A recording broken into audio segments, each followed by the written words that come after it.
All right, so kind of at the end of the show, she's on her way home from the getting Emil paroled, and some thugs come up on her. They start trying to rob her. She says, like, one guy's got like a bicycle helmet that's glowing, or like a construction helmet that's glowing. Another guy's got like a mace. Some guy's got a crowbar that's glowing. She's like, "What, did you guys rob an Asgardian construction worker?" And one of the thugs is like, "Yeah." Yeah. So welcome to the Wrecking Crew. This is from the comics. They are 100% from the comics. Their characters' names: Wrecker, Pile Driver, Bulldozer, and Thunderball. And one of the characters, if you remember, was called Thunderball in the episode. Mm-hmm. Yeah. Okay. Oddly enough, the Thunderball character was black in the comics. He's not black here, which I'm just going to let that pass. Okay, so here's what happened in the comics.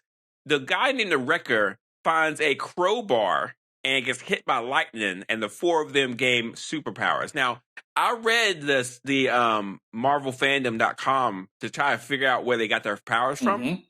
For my remembrance, Loki gave them those powers in the comics to fight Thor. Okay. Now, but it does not say that in the fandom. Yeah. I think I'm right. I kind of remember that correctly. But in the comics, all of them have super strength and superpower. So the crowbar has magical abilities. All of them have magical abilities, and so they were definitely Thor villains in the comics. So right now they're a joke. She just beat them up and threw them around. Mm-hmm. At some point, they could be a real threat, or they could stay a joke. Yeah. I hope that the Wrecking Crew isn't just a couple of guys doing cosplay, but we'll just have to wait and see. But it's kind of fun to see as soon as I saw them, I was like, "That's the Wrecking Crew." That's because like in the comics, they got their power from Loki. He's an Asgardian, and then they made that mention in the episode. So there you go. Cool. I did not expect them to actually be from the comics in any way, shape, or form. So that's cool. That's why you listen to our podcast, man. That's right. Listen to our podcast. That's why we do what we do. Yeah. They said their boss is going to be angry. Who do you think that guy is?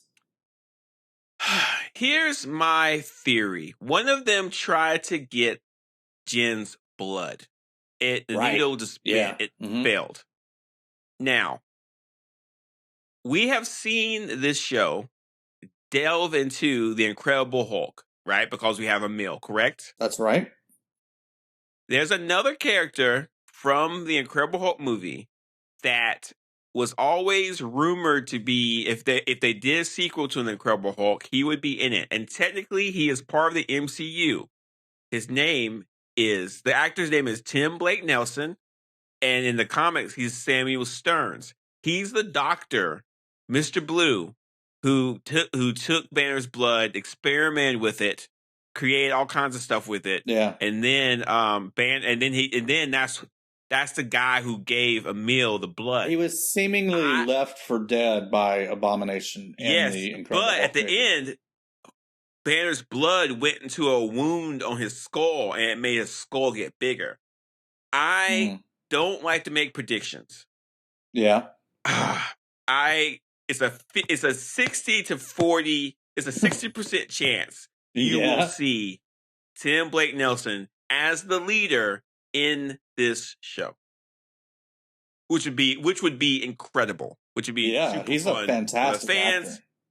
Yeah, and this has been an open thing that no one has finished or fleshed out since that scene where he got his blood on his head.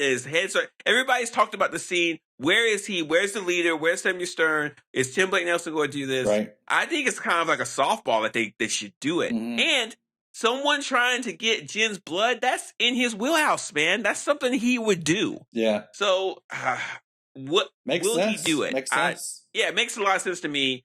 I'm worried about being disappointed. I'm really worried. So I'm just going to say it's a strong maybe, but it's a strong maybe. Tim Blake Nelson.